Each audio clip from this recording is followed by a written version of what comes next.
वालेकुम, क्या हाल चाल। उम्मीद है आप सब लोग अच्छे होंगे और अच्छे तरीके से अपनी स्टडी कर रहे हैं। तो बच्चों, आज की इस वीडियो में हम बात करने वाले हैं ऊष्माक्षेपी और ऊष्माशोषी अपक्रिया। तो वीडियो को ध्यान से देखिए। तो बच्चों, पहले हम लोग बात करेंगे ऊष्माक्षेपी अपक्रिया। ऊष्माक्षेपी अपक्रिया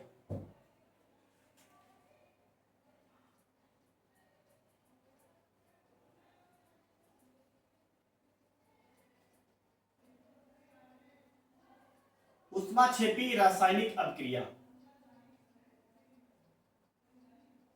तो बच्चों, इसे इंग्लिश में बोलते हैं एक्सोथर्मिक रिएक्शन।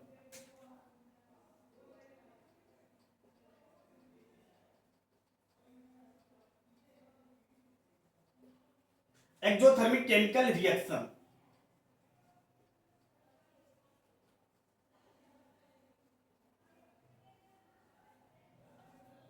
तो बच्चों, ऊष्माक्षेपी का मतलब होता है ऊष्मा का निकलना।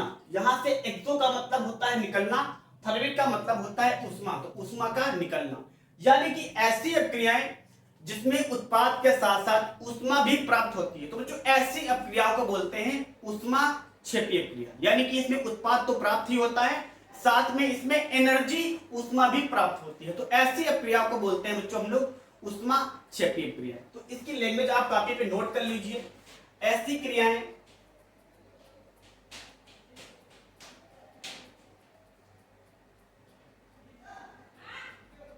ऐसी क्रियाएं जिसमें उत्पाद के साथ साथ ऊष्मा भी प्राप्त होती है।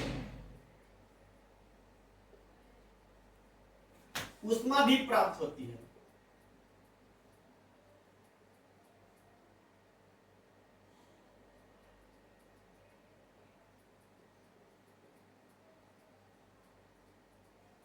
ऊष्माक्षेपी अपक्रिया कहलाती है।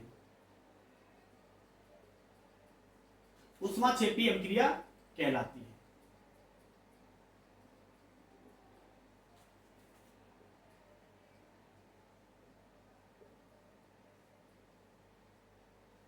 तो बच्चों, वो सभी रिएक्शन जिनमें उत्पाद के साथ में यानी कि जब अपक्रिया संपन्न होती है उसके साथ में हमें ऊष्मा भी निकलती है, यानी कि ऊष्मा भी प्राप्त होती है, तो ऐसी अपक्रियाओं को बोलते हैं हम लोग ऊष्माक्षेपी रिएक्शन।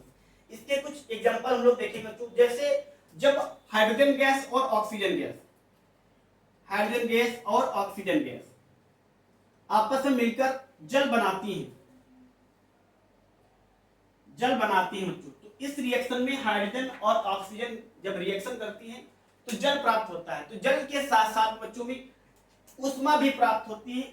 जैसे 68 किलो कैलोरी ऊष्मा प्राप्त होती है।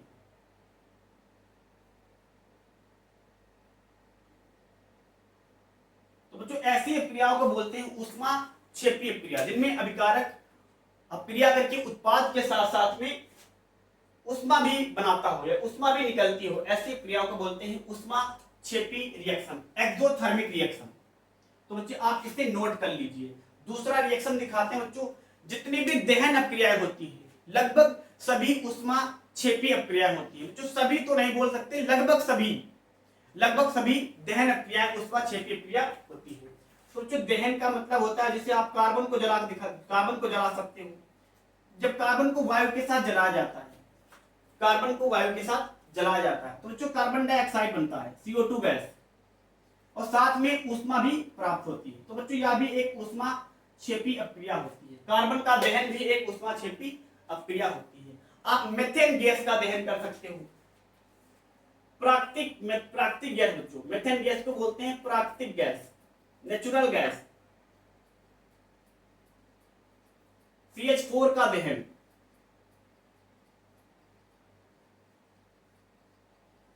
CH4 का दहन। जब बच्चों मेथेन को वायु के साथ जलाया जाता है तो जितने कार्बन है उतने कार्बन डाइऑक्साइड निकलता है। तो एक कार्बन है तो एक कार्बन डाइऑक्साइड निकलेगा। और बच्चों, जितने हाइड्रोजन होते हैं उसके आधे जल, 4 हाइड्रोजन से 2 जल प्राप्त होता है, यानी कि 2H2O, 2 जल बनता है, 2H2O। तो बच्चों रिएक्शन को बैलेंस करेंगे, 2 और 2 4 ऑक्सीजन, यहाँ पे 2 लगा देंगे। तो बच्चों जब मीथेन को वायु के साथ जलाया जाता है तो कार्बन डाइऑक्साइड और जल प्राप्त होता है, साथ में बच्चों इसमें भी ऊष्मा प्राप्त होती है, इसमें भी ऊष्मा प्राप्त होती है। तो बच्चों यह भी एक ऊष्मा क्षेपीय क्रिया होती है। तो ये तीनों रिएक्शन ऊष्मा क्षेपी के उदाहरण है। उदाहरण तो बच्चों हजारों हो सकते हैं, लेकिन आपको 3 याद रखने हैं। इसमें जब जल बनता है तो उसमें 68 किलो कैलोरी की ऊष्मा निकलती है, जब कार्बन को जलाया जाता है तो उसमें भी ऊष्मा निकलती है, और प्राकृतिक गैस जिसका बच्चों सीएनजी के रूप में उपयोग भी होता है, वाहनों में इसका उपयोग किया जाता है, तो उसमें भी ऊष्मा प्राप्त होती है। अब एक और रिएक्शन हम बताते हैं बच्चों आपको, जो हमारे दैनिक जीवन के लिए बहुत ही आवश्यक होती है, पाचन क्रिया बच्चों, पाचन अपक्रिया।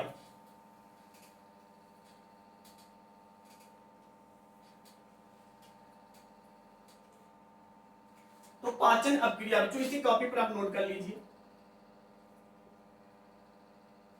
पाचन क्रिया, जब हम लोग बच्चों पाचन क्रिया में जो खाद्य पदार्थ होता है छोटे छोटे टुकड़ों में टूटता है, पाचन क्रिया में खाद्य पदार्थ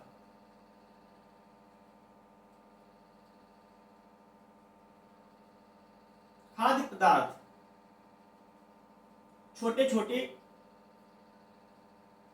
टुकड़ों में टूटता है।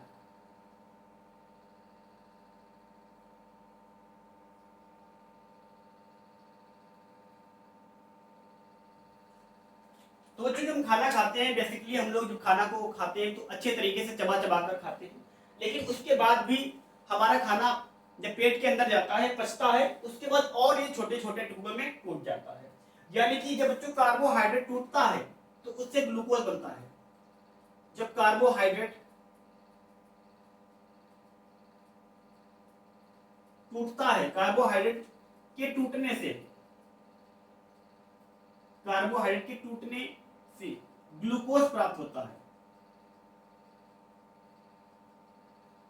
बच्चों ग्लूकोज का फार्मूला होता है C6H12O6, C6H12O6, तो ग्लूकोज प्राप्त होता है। अब बच्चों ये ग्लूकोज ग्लूकोज प्राप्त होता है, तो ये ग्लूकोज हमारे शरीर की कोशिकाओं में प्रवेश करता है। ग्लूकोज हमारे शरीर की कोशिकाओं में प्रवेश करता है।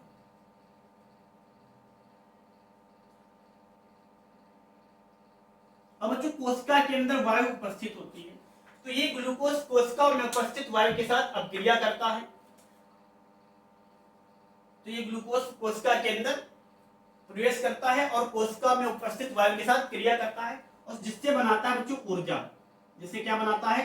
ऊर्जा। तो इसी तरीके से बच्चों हमें यानी कि जब खाना खाते हैं तो ये खाना खाद्य पदार्थ छोटे छोटे टुकड़ों में टूटता है, और जब कार्बोहाइड्रेट छोटे टुकड़ों में टूटता है तो उससे मिल जाता है ग्लूकोज, और ग्लूकोज हमें सीधे एनर्जी नहीं देता है, ये हमारी शरीर की कोशिकाओं में जाता है और वहां उपस्थित वायु से यानी कि ऑक्सीजन से अपक्रिया करता है, और फिर हमें क्या बनाता है? ऊर्जा बना के दे देता है। उसी ऊर्जा के द्वारा बच्चों हम काम करते हैं। हम आपको यहाँ पर चीजें बता रहे हैं तो उसी के द्वारा हम बता रहे हैं, यानी कि हमने खाद्य पदार्थ के द्वारा कार्बोहाइड्रेट ग्लूकोज में चेंज हुआ, ग्लूकोज वायु से क्रिया करके, ग्लूकोज कोशिका के अंदर उपस्थित वायु से क्रिया करेगा और ऊर्जा बना के हमें हमारे सभी भागों को पहुंचाता है। तो ऐसे बच्चों यह भी यानी कि पाचन अपक्रिया भी एक ऊष्मा क्षेपीय क्रिया होती है, तो इसे भी आप नोट कर लीजिए। अब हम लोग नेक्स्ट रिएक्शन बात करने वाले बच्चों ऊष्मा शोषीय क्रिया, एंडोथर्मिक रिएक्शन, ऊष्मा शोषी रिएक्शन।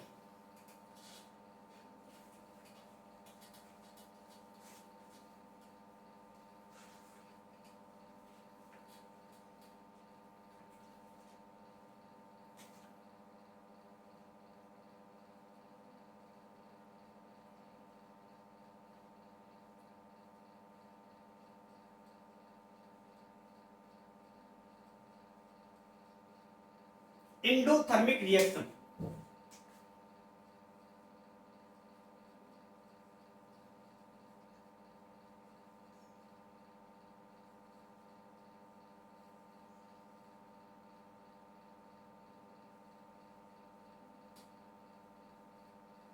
तो बच्चों ऐसी क्रिया जिनको संपन्न करने के लिए यानी कि अभिकारक को उत्पाद में बदलने के लिए हमें उष्मा देनी पड़ती है, हमें उष्मा अपने पास से देनी पड़ती है। तो ऐसी अभिक्रियाओं को बोलते हैं उष्मा शोषी अभिक्रिया या एंडोथर्मिक रिएक्शन।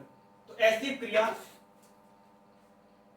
ऐसी रिएक्शंस, ऐसी क्रियाएं जिसमें जिनको संपन्न होने के लिए, जिनको संपन्न होने के लिए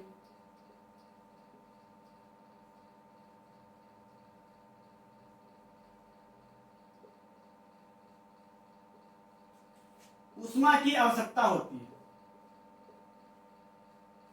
उष्मा की आवश्यकता होती है।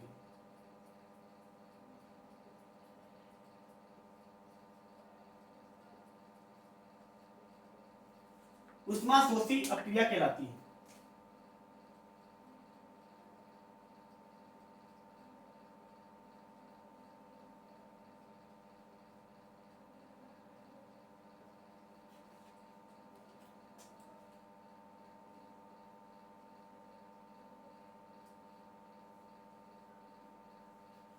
बहुत सारे बच्चों ऐसी रिएक्शंस होती हैं जो संपन्न होती हैं, उसमें उत्पाद के साथ उष्मा निकलती है। लेकिन कुछ अभिक्रियाएं ऐसी भी होती हैं जिनको संपन्न होने के लिए उष्मा देनी पड़ती है, यानी कि उष्मा क्षेपी की अपोजिट होती है।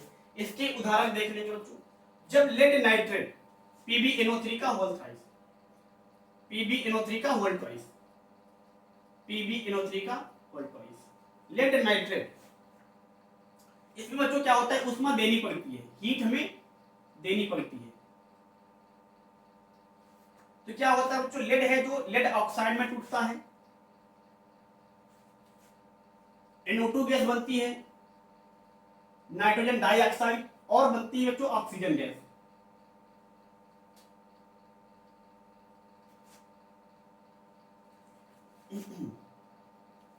तो बच्चों लेड नाइट्रेट, जब लेड ऑक्साइड,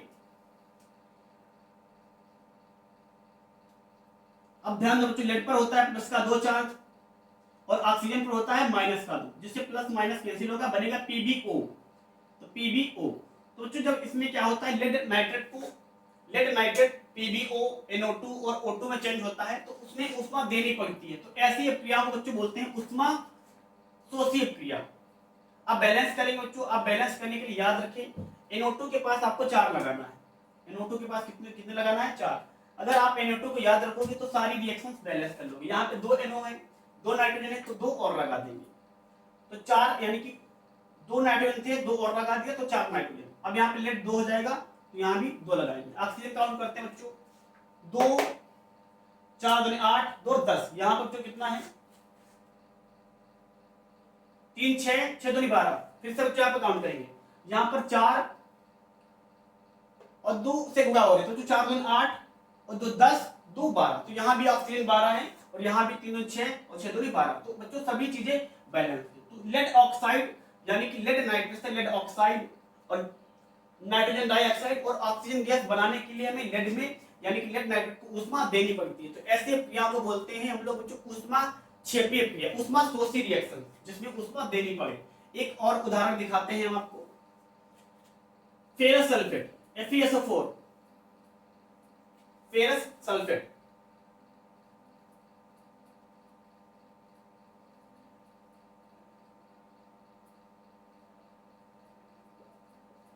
जब बच्चों इसको उष्मा देते हैं, गर्म करते हैं,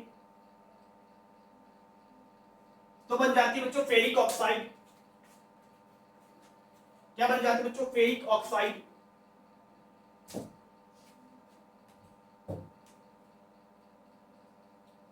फेरिक ऑक्साइड Fe2O3 और सल्फर डाइऑक्साइड, और साथ में निकलती है SO3 गैस। तो इतने उत्पाद बनते हैं। जब फेरस सल्फेट को गर्म किया जाता है, यानी कि उष्मा दी जाती है, तो बन जाता है फेरिक ऑक्साइड, फेरिक ऑक्साइड। और SO2 गैस निकलती है और SO3 गैस निकलती है। अब बैलेंस करेंगे, यहाँ पे 2 Fe है तो यहाँ भी लगा देंगे 2 Fe, या इस तरीके से बैलेंस कर सकते हो, 1 सल्फर 2 सल्फर, तो यहाँ भी लगा देंगे 2, जिससे हो जाएगा 2 Fe भी बैलेंस हो जाएगा, तो पूरी रिएक्शन बैलेंस हो जाएगा। तो ये भी एक होती है उष्मा शोषी क्रिया, क्योंकि इसे तोड़ने के लिए हमें उष्मा देनी पड़ती है। एक दो और रिएक्शन देखते हैं बच्चों, जैसे सिल्वर क्लोराइड या सिल्वर ब्रोमाइड। सिल्वर क्लोराइड या silver bromide. AgCl silver chloride को जब बच्चों ऊर्जा दी जाती है यानी कि ऊष्मा दी जाती है, या आप यहां पे लिख सकते हो ऊष्मा, या आप यहां पर इस तरीके से लिख सकते हो ऊष्मा। तो बच्चों इसमें सूर्य के प्रकाश की ऊष्मा दी जाती है, सूर्य के प्रकाश की ऊष्मा, सूर्य का प्रकाश, क्योंकि सूर्य के प्रकाश में भी एक ऊर्जा होती है। तो सूर्य का प्रकाश, सनलाइट। तो बच्चों हमारे पास क्या होता है, Ag अलग हो जाता है, क्लोरीन गैस अलग हो जाती है, Ag अलग हो जाती है और क्लोरीन। अब बच्चों क्लोरीन एक गैस है, तो गैस होती है द्विपरमाणुक अणु, द्विपरमाणुक अणु। तो बच्चों जितनी भी गैस होती हैं द्विपरमाणुक अणु होती हैं।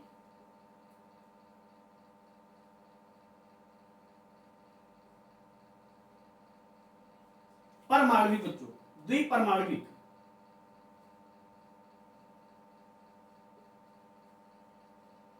तो बच्चों जितनी भी गैसें होती हैं द्विपरमाणुविक होती हैं, यानी कि वो सिंगल नहीं रहती। तो यहाँ भी 2 लगा देंगे, अब बैलेंस करेंगे 2 क्लोरीन, तो यहाँ 2 लगा देंगे। अब सिल्वर कितना हो जाएगा 2, तो यहाँ भी 2 लगाएंगे।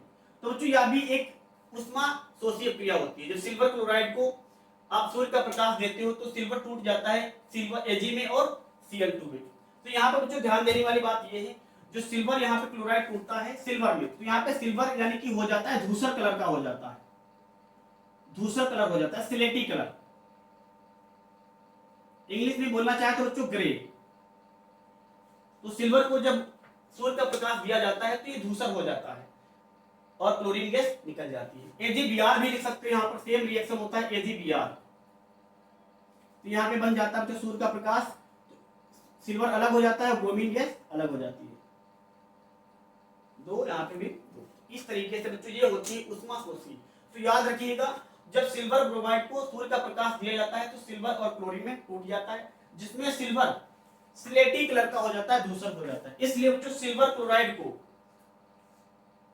काले डिब्बों में भरकर रखा जाता है, क्योंकि सूर्य का प्रकाश काले डिब्बे में प्रवेश नहीं कर पाता है और जिससे ये रिएक्शन आगे नहीं होती, यानी कि सिल्वर क्लोराइड इसमें नहीं टूटता है। तो सिल्वर क्लोराइड को टूटने से बचाने के लिए हमें काले डिब्बों में भरकर रखा जाना चाहिए। यदि ऐसा नहीं करोगे तो सूर्य का प्रकाश जो होता है सफेद डिब्बे या पारदर्शी डिब्बे के अंदर प्रवेश कर जाता है और हमारे पास ये रिएक्शन होता है क्लोरीन, जिससे क्लोरीन अलग हो जाती है और सिल्वर अलग हो जाता है। तो हमारे पास जो AgCl था वो नष्ट हो जाता है, अपघटित हो जाता है। तो ऐसे रिएक्शंस को बोलते हैं बच्चों जिसमें उष्मा देनी पड़े, उष्मा शोषीय क्रिया। तो उम्मीद है आपको दोनों रिएक्शन समझ में आए होंगे। तो जो आप कमेंट में ये हमें बताओ कि उष्मा शेपी और उष्मा शोषी दोनों में अंतर क्या होता है। और ये बच्चों वीडियो अच्छा लगा हो तो वीडियो को लाइक करो, चैनल को सब्सक्राइब करो और इसे अपने दोस्तों में शेयर जरूर करो।